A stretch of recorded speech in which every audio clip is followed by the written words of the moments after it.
Ang modus operandi ng sindikato niya ay dinudukot nila ang puso at pagkatapos ibinibenta sa ospital.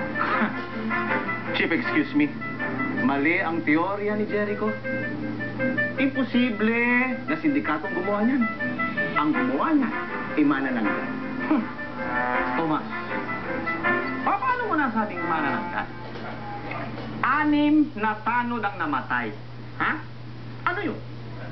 Super manananggal? Sinibog niya lahat ng sabay-sabay? Hello, Jericho.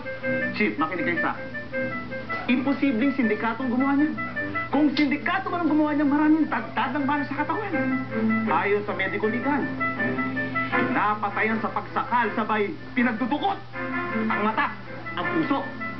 Pero Chief, ayon sa aking pananaliksik, sinakal ng manananggal yung kanyang mahabang dila bago pinagdudukot yung tanod. Ang puso. Hoy! Ano ba naman kayong gugulo ninyo? Hindi ganun. Sir, yan. Alam niyo ba kung sino pumatay dun sa mga tanod? Isang grupo ng sindikatong manananggal. Ang tatalino ninyo! Ang tatalino ninyo! Thank you, sir. Thank you. Hindi ko na kayo kaya. Alam niyo ba istorya nung babaeng pakta? O bakit hindi pa kayo natutulog? Nako, pag nalaman ni Miss Perfecta yan, mamaya magalit yan sa inyo. Sige na. Tulog na kayo. Natatakot kayo na makain ng halimaw? Opo, Ate Narda. Yung halimaw na pumapatay doon sa mga tanod. Baka po kasi pumunta siya dito. Tapos, lukutin niya po yung mga puso namin eh. Hindi mangyayari yun. Pero paano po kayo nakasiguro? Ang babaeng pakta, ay nakalaban ni Darla noong 1940s. Ang ginagawa nito babaeng pakta nito, meron siyang mga galamay. Talaga? Sinasakal niya mga biktima nito at saka dinudukot ang mga puso.